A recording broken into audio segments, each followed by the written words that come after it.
प्रथमं सद्गुरुं वन्दे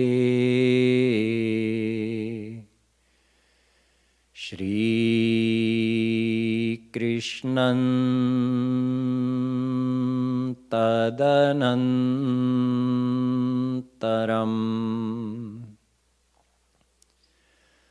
गुरुः पापात्मनां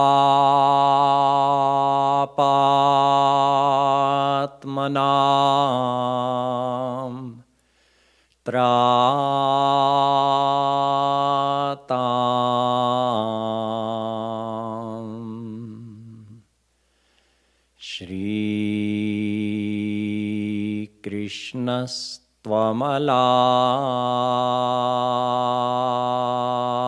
श्रीकृष्णस्त्वमलात्मना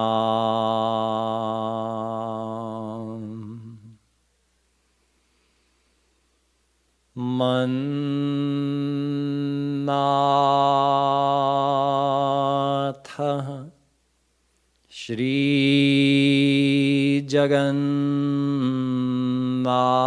श्रीजगन्नाथो मद्गुरु श्रीजगद्गुरु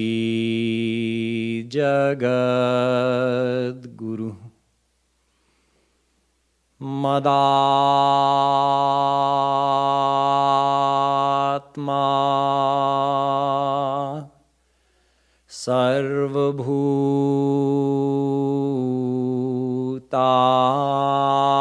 सर्वभूतात्मा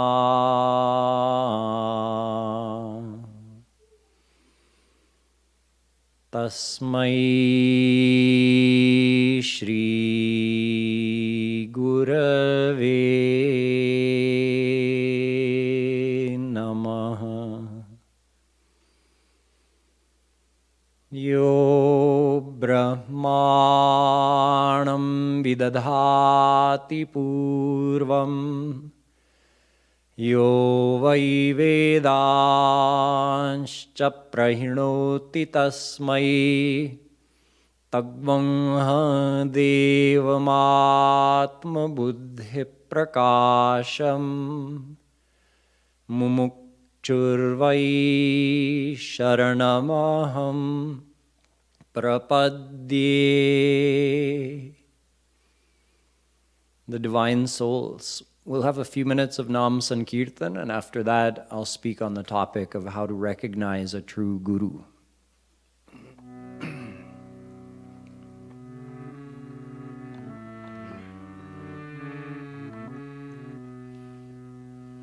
मेरे गुरुवर प्यारे, मेरे गिरिधर प्यारे, मेरे गुरुवर प्यारे, मेरे गिरिधर प्यारे, मेरे गुरुवर प्यारे,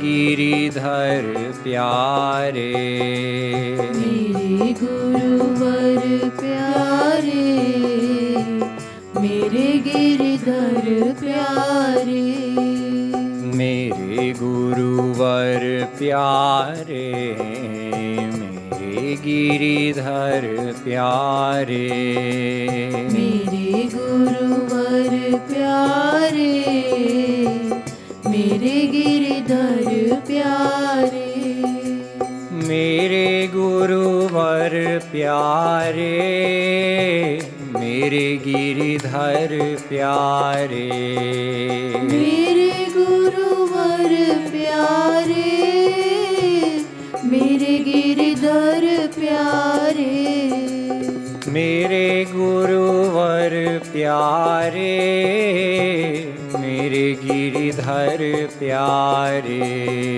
मेरे गुरुवर प्यारे, मेरे गिरिधर प्यारे, गुरुवर प्यारे, गिरिधर प्यारे, गुरुवर प्यारे, गिरिधर प्यारे, गिरिधर प्यारे, गुरुवर प्यारे, गिरिधर प्यारे, गुरुवर प्यारे, मेरे गुरुवर प्यारे, मेरे गिरिधर प्यारे, मेरे गुरुवर प्यारे, मेरे गिरिधर प्यारे, मेरे गुरुवर प्यारे, मेरे गिरिधर प्यारे, मेरे गुरुवर प्यारे, मेरे गिरिधर प्यारे, मेरे गुरुवर प्यारे, मेरे गिरिधर प्यारे, मेरे गुरुवर प्यारे, मेरे गिरिधर प्यारे, मेरे गुरुवर प्यारे, मेरे गिरिधर प्यारे, मेरे गुरुवर प्यारे, मेरे गिरिधर प्यारे, मेरे गुरुवर प्यारे, मेरे गिरिधर प्यारे, मेरे गुरुवर प्यारे, मेरे गिरिधर प्यारे, गुरुवर प्यारे, गिरिधर प्यारे, गुरुवर प्यारे, गिरिधर प्यारे, गिरिधर प्यारे, गुरुवर प्यारे, गिरिधर प्यारे, गुरुवर प्यारे, मेरे गुरुवर प्यारे, मेरे गिरिधर प्यारे, मेरे गुरुवर प्यारे, मेरे गिरिधर प्यारे, मेरे गुरुवर प्यारे, मेरे गिरिधर प्यारे, मेरे गुरुवर प्यारे, मेरे गिरिधर प्यारे, मेरे गुरुवर प्यारे, मेरे गिरिधर प्यारे, मेरे गुरुवर प्यारे, मेरे गिरिधर प्यारे, मेरे गुरुवर प्यारे, मेरे गिरिधर प्यारे, मेरे गुरुवर प्यारे, मेरे गिरिधर प्यारे, गुरुवर प्यारे, गिरिधर प्यारे, गुरुवर प्यारे, गिरिधर प्यारे, गुरुवर प्यारे, गिरिधर प्यारे, गुरुवर प्यारे, गिरिधर प्यारे, गुरुवर प्यारे, गिरिधर प्यारे, गुरुवर प्यारे, गिरिधर प्यारे, गिरिधर प्यारे, गुरुवर प्यारे, गिरिधर प्यारे, गुरुवर प्यारे, मेरे गुरुवर प्यारे, मेरे गिरिधर प्यारे, मेरे गुरुवर प्यारे, मेरे गिरिधर प्यारे, मेरे गुरुवर प्यारे, मेरे गिरिधर प्यारे, मेरे गुरुवर प्यारे, मेरे गिरिधर प्यारे। बोलो श्रीमत सद्गुरु सरकार की जय।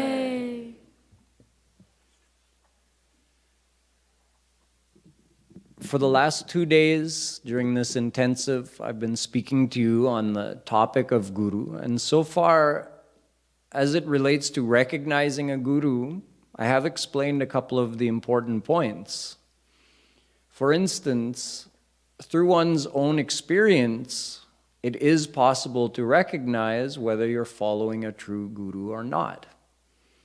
For one, the Guru gives not only the correct theoretical knowledge, but imparts that knowledge along with grace internally that removes long-standing confusions and doubts that a person may have had. So this is one way that we can recognize when we see that transformation happening within ourselves. Oh, I understand this now. It seems so easy. This is one hint we can get that, oh, this is a divine saint giving me this knowledge. This is why it's having a different impact than all the other times I've tried to learn this. Secondly, just like when one comes close to a fire, you feel warm and your coldness goes away. Similarly, the more we associate with a true saint, the more our attachment for Radha Krishna grows. In other words, we're getting warm. And the more our attachment in the world reduces. In other words, the coldness is going away. Satam prasangan mama virya samvido bhavanti hrit karnarasayana katha tajoshanadaashvapavargavartmani shraddharatir bhaktiranukramishyati. Bhagavatam. Shushrusho shraddadhanasya vasudeva katharuchi syan mahatsevaya vipra punyatirtha nishevanat. Bhagavatam. These are a couple places in the Bhagavatam where it's explained what the effect of doing sang of a saint is. The saint, the true saint, is Sat. And when we associate mentally with that saint, we are doing sang. So we do satsang. And the effect of such satsang is to develop a desire for God and develop feelings of attachment and love for God, and start developing detachment from worldly pleasures. All of this just happens from doing satsang of a saint. So if you're doing the sang of a true saint, these internal transformations must start to take place. And this is how we judge. If we are truly doing sang, if we are truly, sincerely associating with this saint and following their instructions for how to do devotion, then we're bound to see this progress. This progress is the result of the purification of our heart, which is the result of receiving the grace of the saint. There's no other way to effect such powerful purification of the heart that you would actually see, what? My worldly attachments reduced? I didn't do anything. All I did was satsang of this saint. Now my attachments are reducing? It's unmistakable. What? I did so much bhakti in my life, but I never developed these feelings of love for God. How's it happening? Well, it's through the grace of the saint. So on one hand, recognizing a saint is very straightforward. Finding the true saint, well, that's another matter. It's best if we leave that up to Shri Krishna. We just keep praying to Shri Krishna, sincerely requesting him to send a saint into our life, and leave that part up to him. Keep praying sincerely until he does it. But once he arranges that meeting, then it's very straightforward to recognize that you've received the Sangha of a true saint, because you'll see these inner transformations take place. You yourself will experience it. So who are you going to doubt at that point? It's your own experience. But if somebody doesn't have the correct knowledge, then they may miss these signs. If they're going to a saint for the wrong reason, if they think the reason to go to a saint is to get worldly blessings, then they'll miss the benefit of the true saint, and they'll get taken advantage of very easily by someone who's posing as a saint. See, recognizing the true saint is part of the knowledge, which I already explained. It's very simple. But avoiding that type of thinking that could allow us to get taken advantage of by someone who's posing as a saint, but who isn't actually God realized, that's also important. Now, you can't recognize who is God realized and who isn't through any type of visual inspection or by observing their behavior. It's not possible, although this is the main prerequisite for who's a true guru. Brahmanishtam, Ved says, the true saint, the true guru is God realized. But God doesn't put a certificate of completion in the mail to you once you become God realized, with a special stamp that only God has. So anyone who has that certificate, that diploma on their wall, they're a true saint. There is no such system in place. But if you don't find the true saint, the God-realized saint, then it means you're following someone who is just posing as a saint. So we have to have enough knowledge to be able to avoid such a situation until that time when Shri Krishna arranges for us to meet a true saint. So let's understand a few things that, we can't use these things to judge who a saint is, or we can say a true saint won't do this or won't do that. So one of these things is we can't judge by someone's dress or age or gender who is a saint. See, there's a very playful, mischievous leela one time that Jagadguru Shri Kripalu ji Maharaj did when he was much younger, before he was even Jagadguru. When he was just in his 20s, he had been giving satsang, meaning leading kirtan, teaching people about devotion for quite a few years. So he had many followers, and he used to travel all around India, doing kirtan, giving private talks in people's homes, answering their questions, revealing the bliss of Radha Krishna name.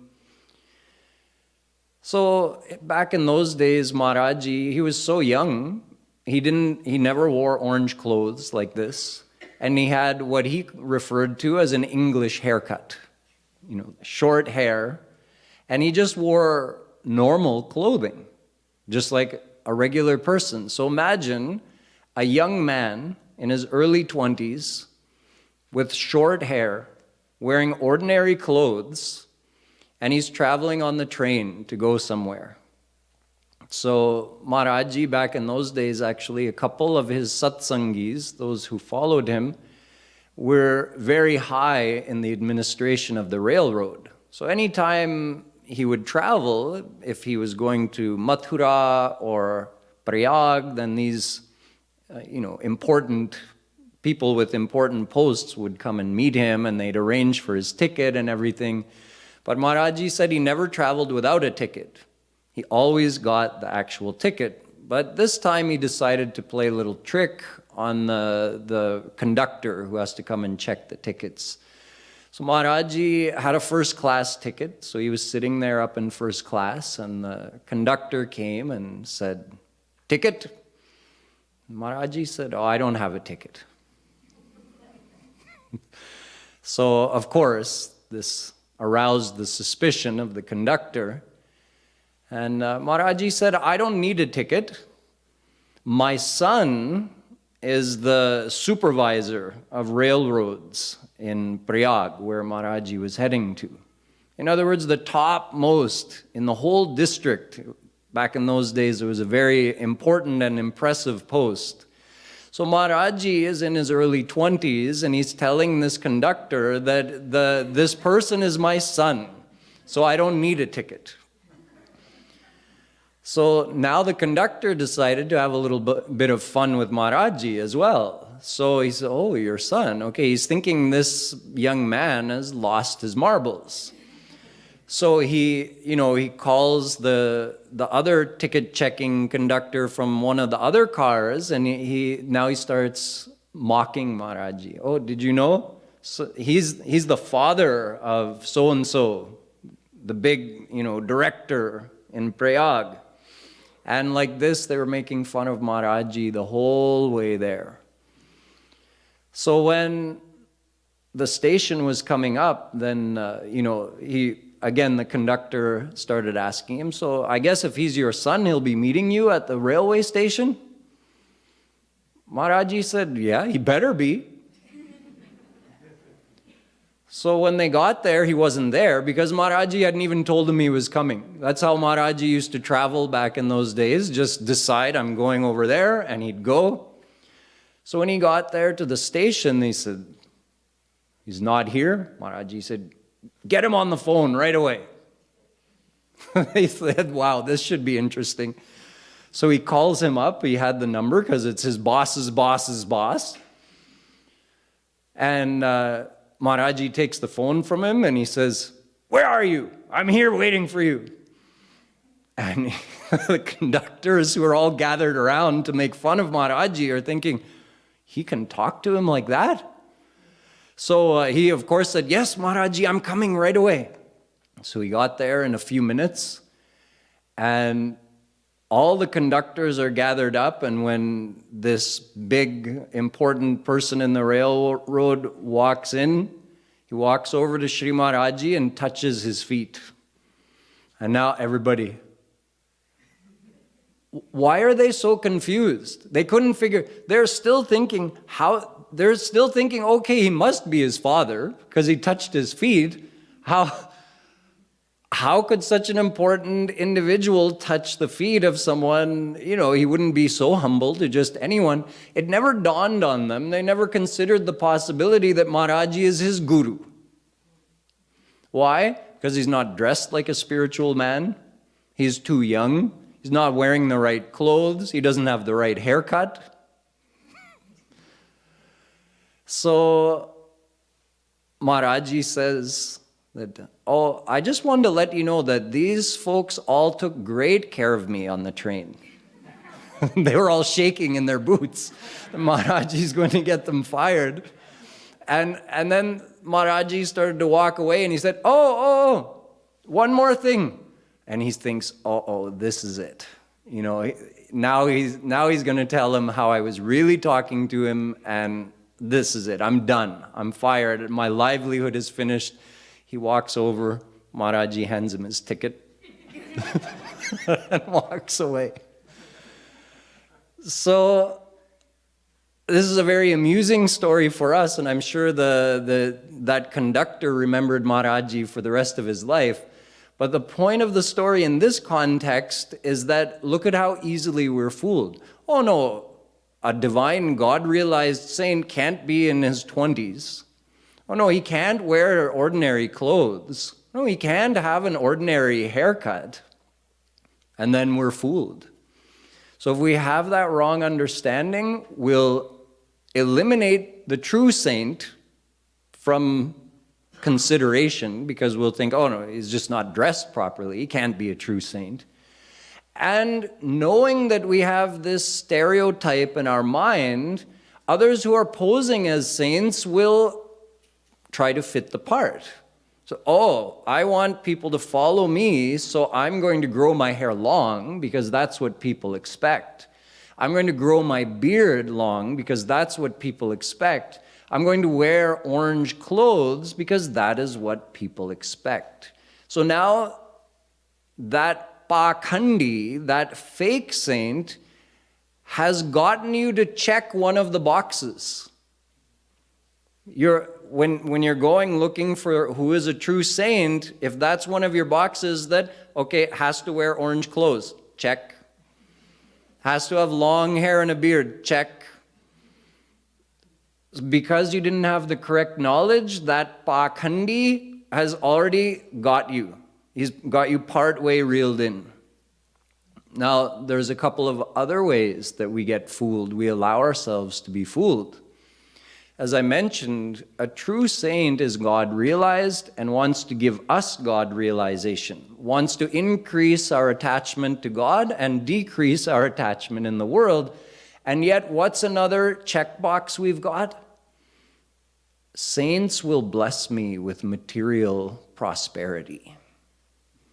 That's our hope and that's our belief. And most of the time, that's why people go to saints. Please bless me. Please bless my daughter. Bless my son. With what? Love for God? Detachment from the world? Oh, no. No, bless me with wealth. Bless me with a green card. Bless me with a promotion. So, if we've got this wrong understanding, then of course the pakhandi is going to know that and he's going to play the part. Oh yes, my child, I bless you with that. You will have it. He gives us a fake ashirvad. He's not even God realized. What possible power could he have to give us ashirvad or to bless us with any material boon? And yet he's playing the part because this is what we want. So he got us to check another box. Whereas the actual philosophy, according to Shri Krishna himself in the Bhagavatam, is Tam bhranshayami sampadbhyo yasya chechamyanugraham. If I want to grace somebody, I'll start taking away their material things. I'll cause them to lose their status in the world. Why? Isn't this the exact opposite of what we believe? If God graces me, if a saint graces me, I'll rise up in the world. Shri Krishna says, my grace causes you to lose material status. Why? Because nahi ko as jag ma jag mahi, nahi ko as janma jag mahi, prabhuta pai jahi madanahi. Never has there been someone born in this world who, once they achieve power and status and wealth, they don't become intoxicated with pride and arrogance. And it's so insidious that their own mind cannot recognize that they are prideful and arrogant. And it's that pride and arrogance which is the very opposite of devotion. Because devotion is, the very foundation of devotion is humbleness and surrender. But when we're intoxicated with the pride of our own status and power and wealth, then humbleness and surrender are far. Then why would God give us the very thing that is going to increase that pride and take us farther and farther away from Him? Why would a saint give us that thing? So it's the opposite. Shri Krishna says, I start taking away the things that give you that pride if I want to grace you. So you see, with this knowledge, we can start correcting our understanding. Okay, a saint is going to give me correct knowledge of how to attain God and is going to grace me with feelings of love for God, which will also reduce my attachment in the world. The saint is not going to grace me with material things, either for real or just putting on an act. Either way, the saint is not going to do that. The fake saint doesn't have the power to give material boons, but puts on the act of giving the boon. And the true saint has the power to give the material boon, but never would. Avashyameva bhoktavyam kritam karma shubha shubham. Mahabharata. One must undergo the consequences of the good and bad karma they did in their past life. Neither God nor the saint is going to intercede in that. So what you get is actually determined by what you did in your past life. Is it so easy to rearrange and adjust that just by going to a saint and saying, I don't like this bad thing that's happening to me. Make this good thing happen instead. It's not that easy. You did something bad, so now receive the outcome. Or you did something good, so receive the outcome. So a true saint doesn't give material boons, nor does a true saint threaten to give curses. It's a similar situation. The one who is a true saint, do they have the power to give a curse? I suppose so. But they never would. They're not trying to harm people or cause people to follow them out of fear. But the one who is not God-realized may rely on the fear of getting cursed to keep people following him. Well, if you leave me, this bad thing is going to happen to you. If you disrespect me, I'll curse you. I know several people, I've met such people who have told me, my Guruji has threatened me in that way, and they keep following them out of fear. So a true saint doesn't give curses or threaten to give curses. And whatever shrap we hear about from our scriptures, these are special circumstances.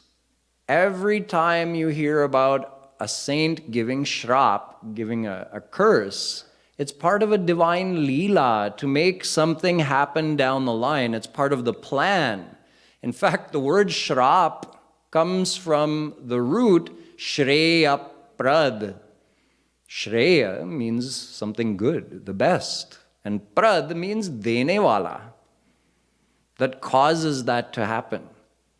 So a shrap is actually a good thing, but it only happens in the divine realm of God's leelas, where sometimes saints curse God and sometimes saints curse each other, but it's all to make something happen in order to benefit the souls. Like Naraji cursed Shri Krishna that you gave me a monkey face. It's a long story for another day. Krishna gave him a monkey face and he got embarrassed by that. So Naraji said, I curse you to be born on earth and you'll have monkeys as your servant. So wasn't that a great thing for us? We got the whole Ramayana out of that. So a curse, every single curse you hear, even Parikshit getting cursed by that Brahman's son to have a snake bite him in the next 7 days and he's going to die. Because of that, we got to hear the first public recitation of the Bhagavatam from the Shri Mukh of Shukadev ji. So every curse has a divine reason behind it. But saints are not walking around willy-nilly cursing anybody who comes across their path who looks at them sideways. They don't curse ordinary people. It's only a divine happening when there's some shrap that happens. So saints don't have to dress in any way, just remove that checkbox from your list. Saints could be any gender, young or old, so remove those 2 checkboxes. Saints don't have to wear any particular kind of clothing. Saints don't have to be sannyasis. Saints, in fact, historically speaking, the overwhelming majority of saints described in our scriptures were married with kids. They were grihasthis, Arjun, Gopis, Ambarish, Dhruv, Prahlad. Almost every saint you can think of was a grihasthi. There are very few who were sannyasis, like Sanakadik Paramahans and Shukadev ji.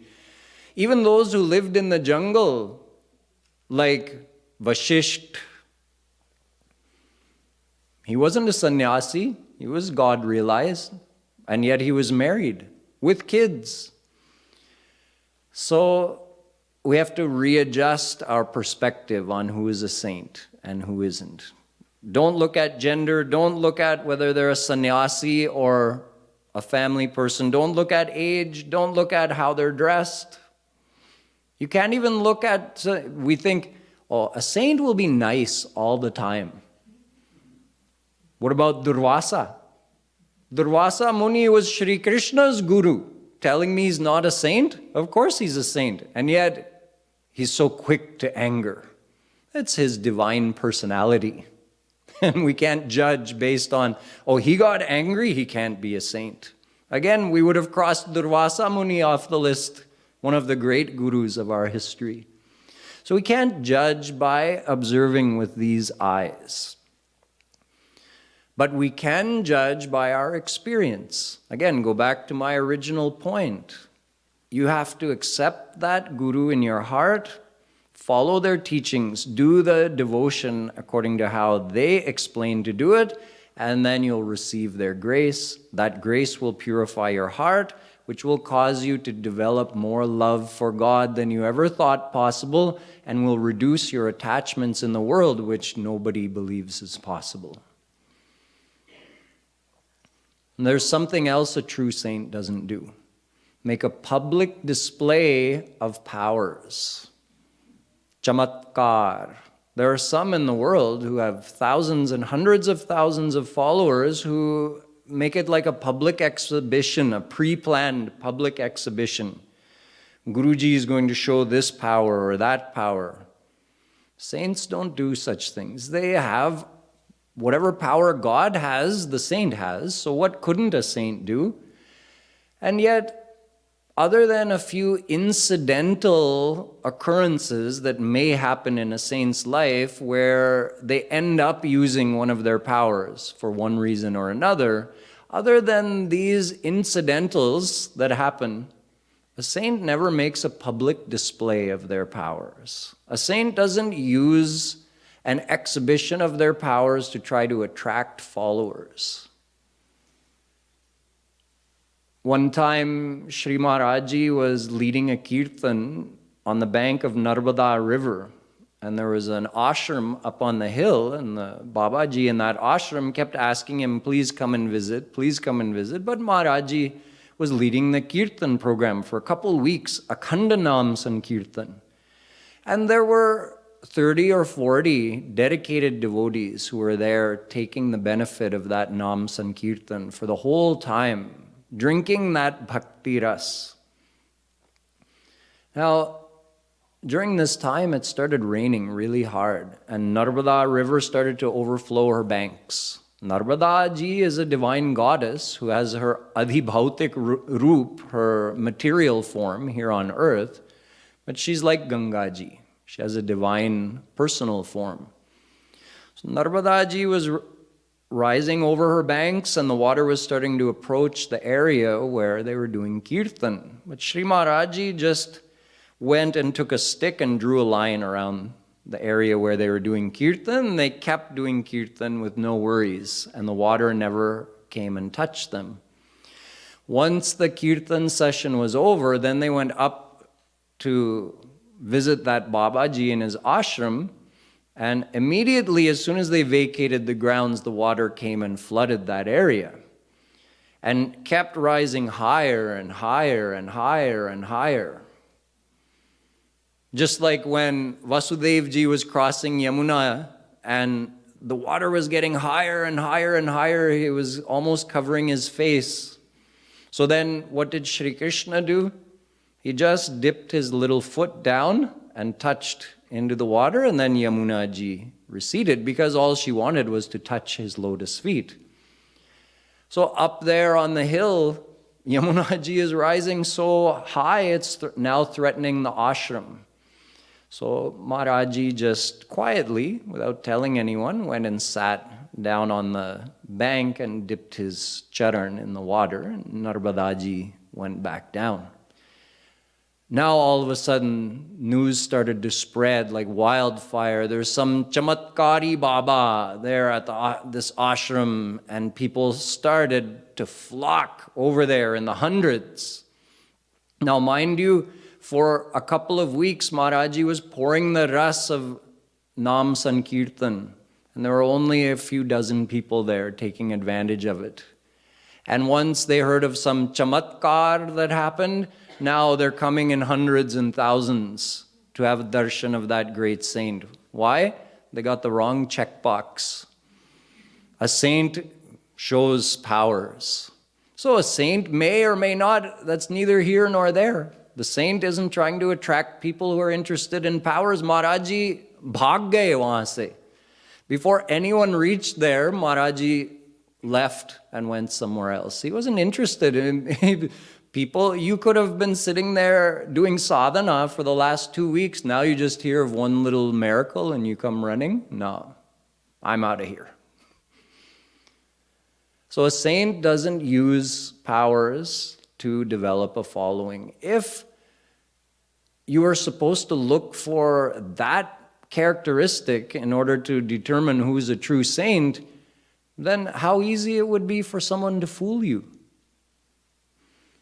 I could go to Las Vegas, find one of those great illusionists who does those performances that's just mind-blowing, and I'll tell him, just let your hair and your beard grow for a year, and I'm going to put these orange robes on you, okay? And now come over here in this hut in the jungle and do the same tricks that you did there on the stage in Las Vegas. You'll have hundreds of thousands of followers. It's just tricks, optical illusions, but looks like real powers to us. We can't figure it out. So if some saint, just like some people put some paste on their hands, because everybody wants vibhuti, blessed ashes. So people put a clear paste on their hand that dries clear. So if I show you my hand, you can't see it. But once it's dry and I do this, see, I'm conjuring up something here. But really what I'm doing is I'm just rubbing off that dry paste, and now I produced some ash. Oh, this Babaji produces vibhuti out of his hands. Thousands of people are flocking. So these types of tricks are obviously deluding people into following the wrong person. And even if that person did have that power, so what? What does that do for you? You still have to do sadhana. Whether Guruji can do some miracles or not, you still have to do sadhana. So is Guruji explaining to you how to do sadhana? What you have to do every day? See, so true saints don't give material boons, they don't give shrap, and they don't use an exhibition of some kind of power, real or fake, to attract a following. A true guru also doesn't give shortcuts. The true guru says, look, you have to purify your heart. This is what you have to do it. Now do the work. The true guru doesn't say, oh, let me just whisper this mantra in your ear. Now you're my disciple, so you're good to go.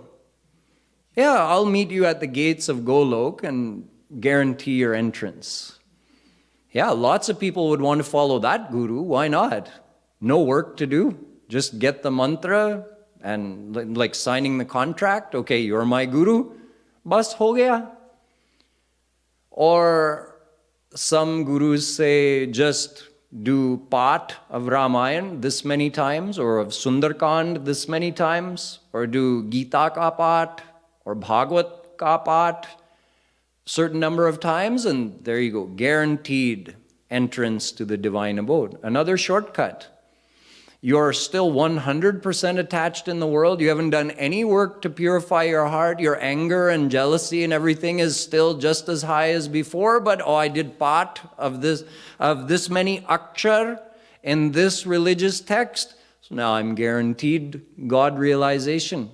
Another dhokha. Or here's another shortcut. Just wear this kanthi I'm giving you and put this tilak on your head, and Yamaraj is going to be afraid of that at the time of death, so he's not going to bother you. You'll come to the divine abode. Whereas Shri Krishna says in Gita Yam yam vapi smaran bhavam tyajatyante kalevaram tantamevaiti kaunteya sada tadbhava bhavita.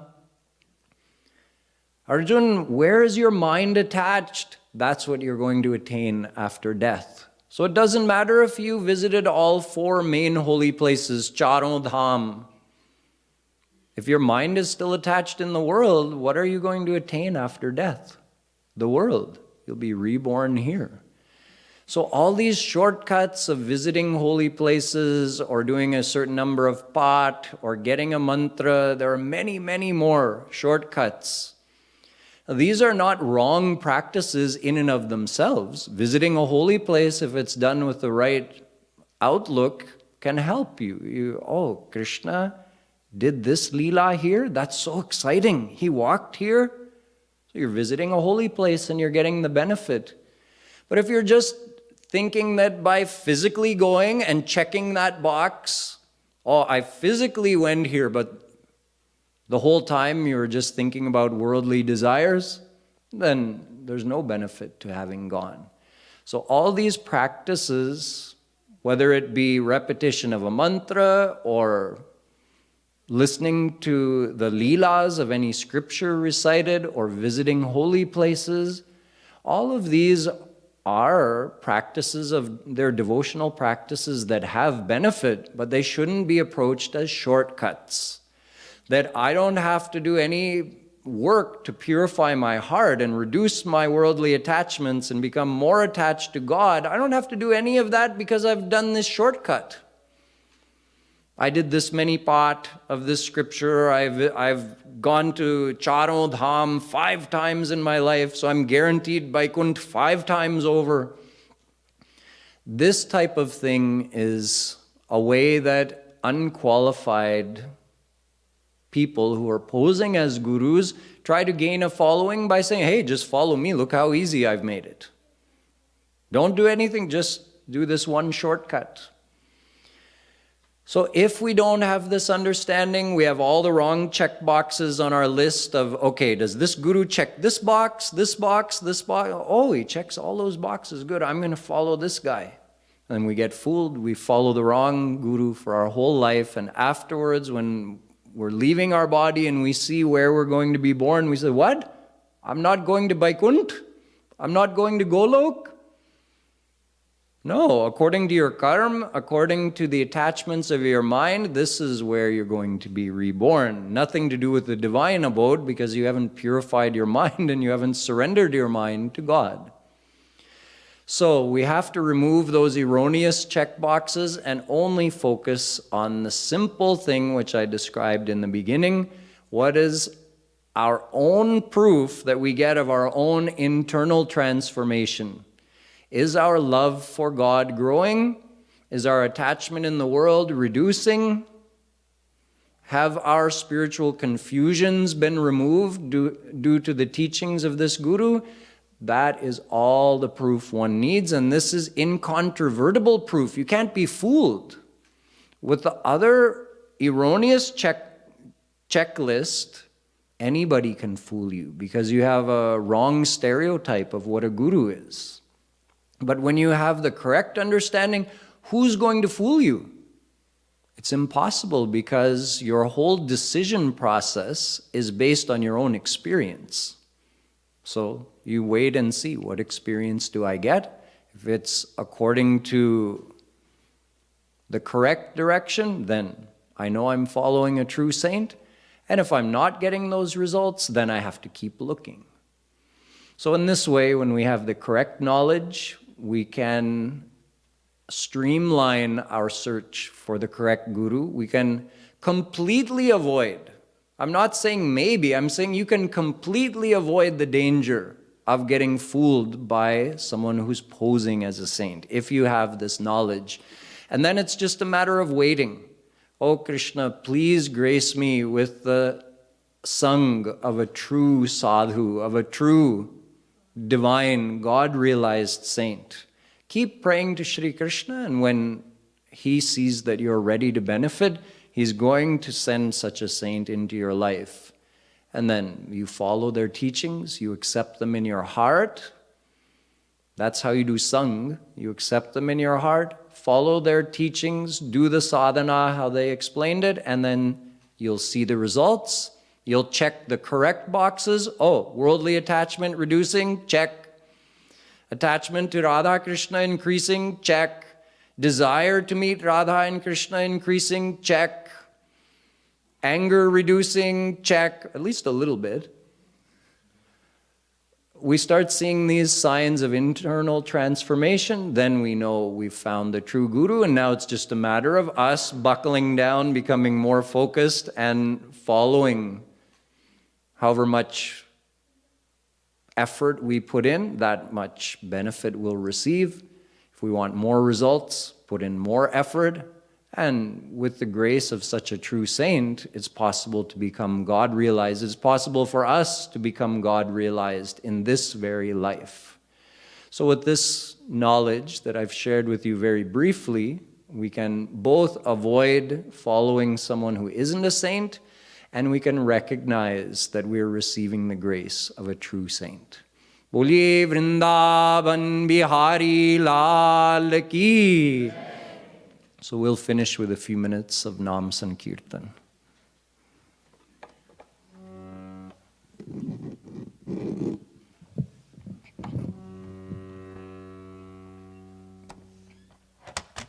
Jayati Guruvar, Jayati Guruvar, Jayati Guruvar, Pyare. Jayati Guruvar, Jayati Guruvar, Jayati Guruvar, Pyare. Jayati Guruvar, Pyare. Jayati Guruvar, Jayati Guruvar, Jayati Guruvar, Jayati Guruvar, Jayati Guruvar, Jayati Guruvar, Pyare. Jayati Guruvar, Pyare. Jayati Guruvar, Jayati Guruvar, Jayati Guruvar, Pyare. Jayati Guruvar, Jayati Guruvar, Jayati Guruvar, Pyare. Jayati Guruvar, Pyare.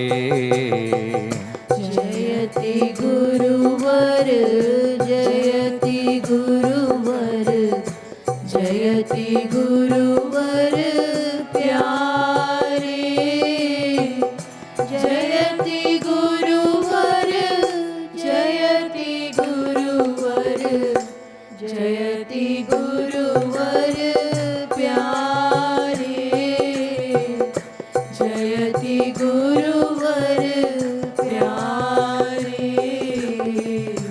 Tu hi Brahma, tu hi Vishnu, tu hi Shankar, Pyare. Tu hi Brahma, tu hi Vishnu, tu hi Shankar, Pyare. Tu hi Shankar, Pyare. Tu hi Brahma, tu hi Vishnu, tu hi Shankar, Pyare. Tu hi Brahma, tu hi Vishnu, tu hi Shankar, Pyare. Tu hi Shankar, Pyare. Tu hi Brahma, tu hi Vishnu, Tu hi Shankar Pyare, Tu hi Brahma, Tu hi Vishnu, Tu hi Shankar Pyare, Tu hi Shankar Pyare.